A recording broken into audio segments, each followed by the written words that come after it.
Good morning, traders and investors. My name is Roger Scott, and I'm the Senior Strategist for 𝗧𝗴𝗀. Today is Thursday. It's October 7th. It's Friday Eve, as some people like to call it.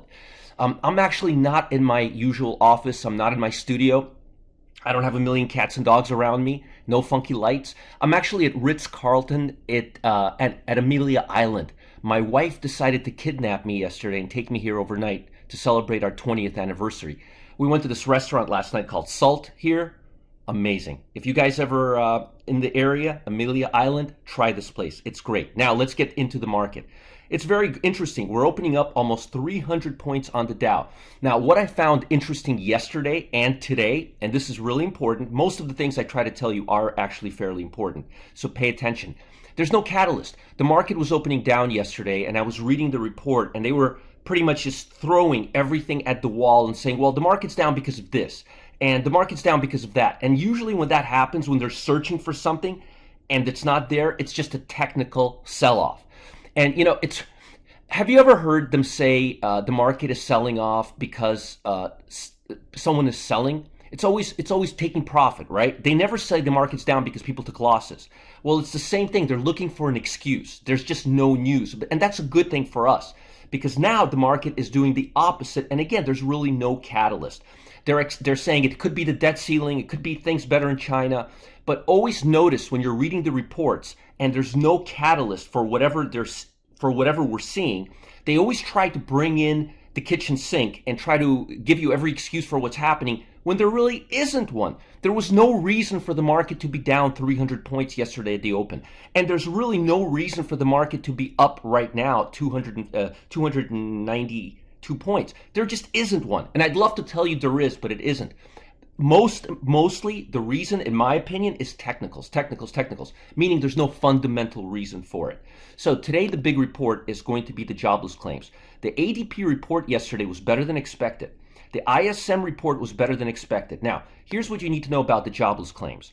Everybody's making a big deal about the number going a little higher. It went like from 320,000 to 360,000. This thing went down from 800,000 to like 310,000 in the last several months.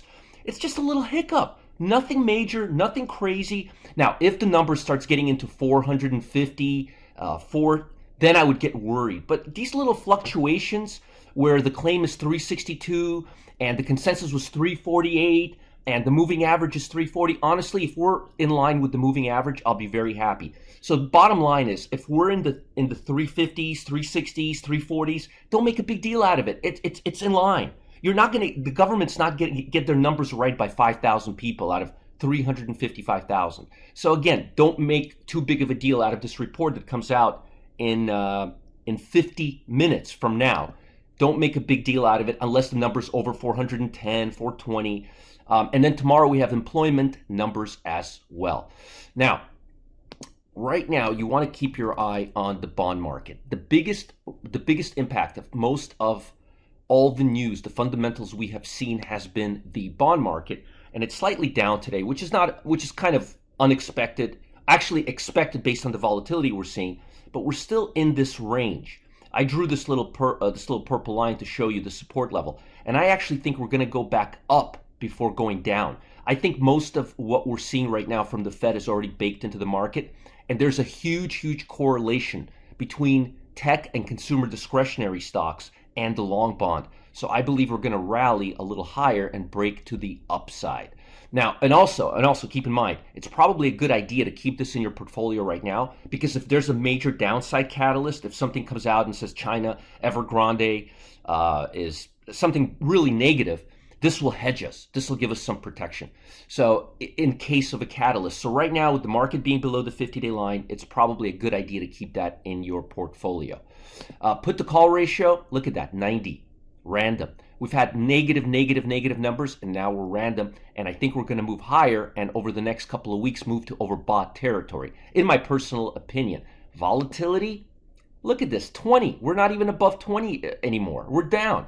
And I mean, look at this little hiccup. Not a major thing at all. Now, let's look at the SPY, and we'll look at some numbers for you real quick. And then I want to give you, now remember, today is Thursday. Today's when I give you my top ETF and the hottest option with that ETF.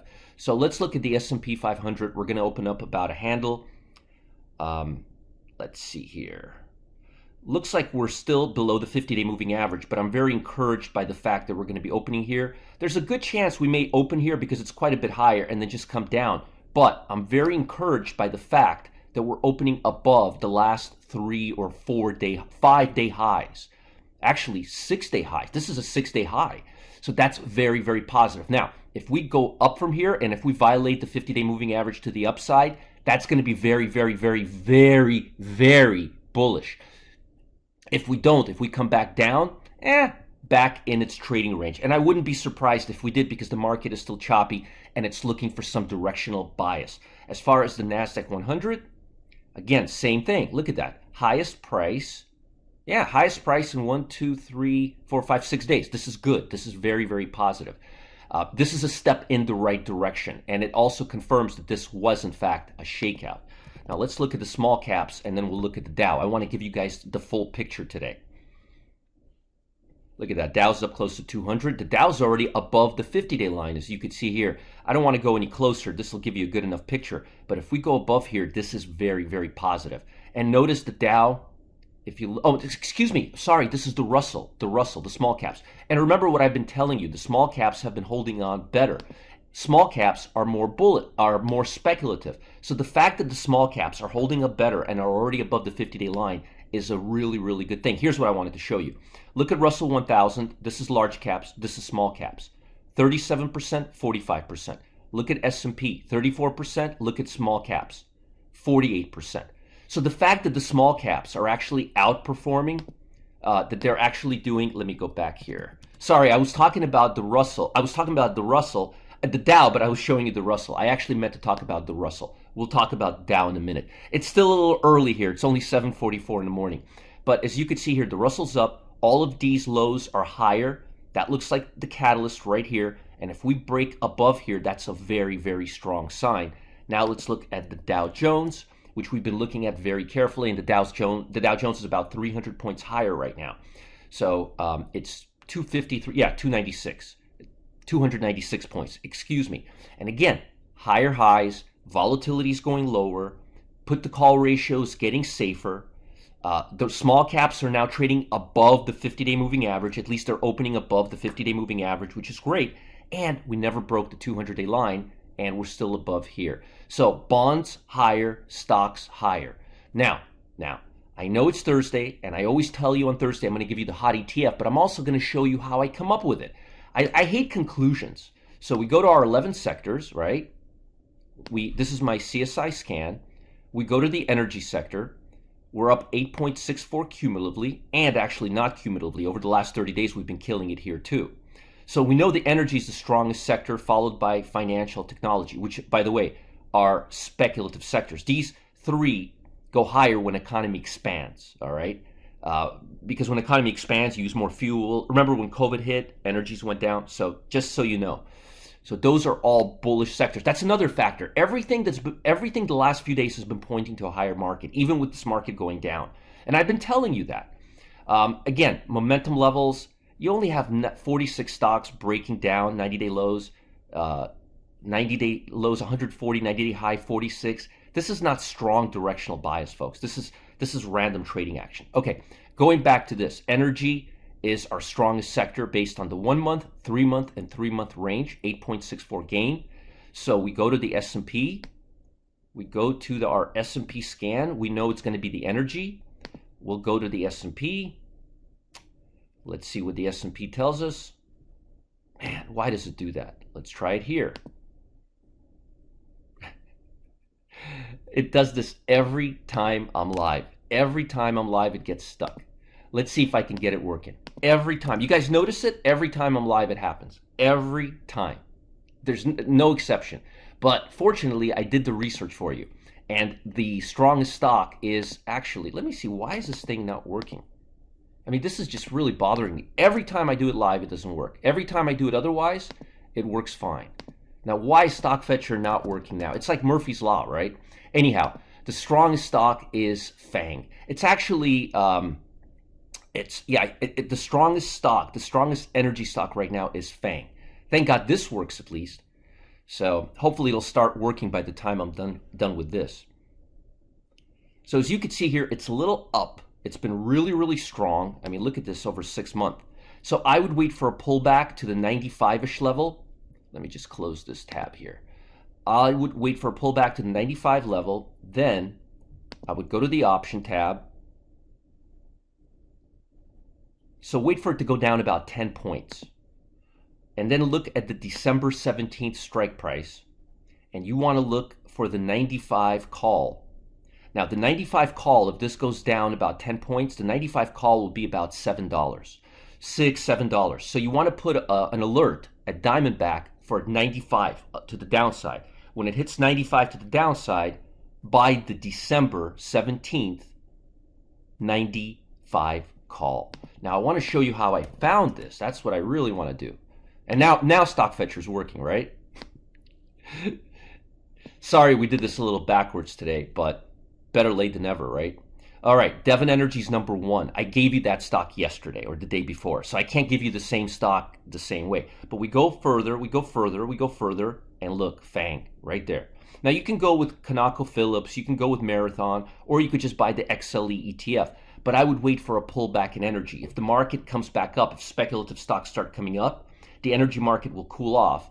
And I think FANG, again, 95 strike price, December 17th call, about $7, $6, give or take, in that ballpark. Whenever we hit 95, the volatility will come down on the calls. So 95 strike price call that expires December 17th, and we want to wait for this stock to go from 105 to about 95, 94-ish level.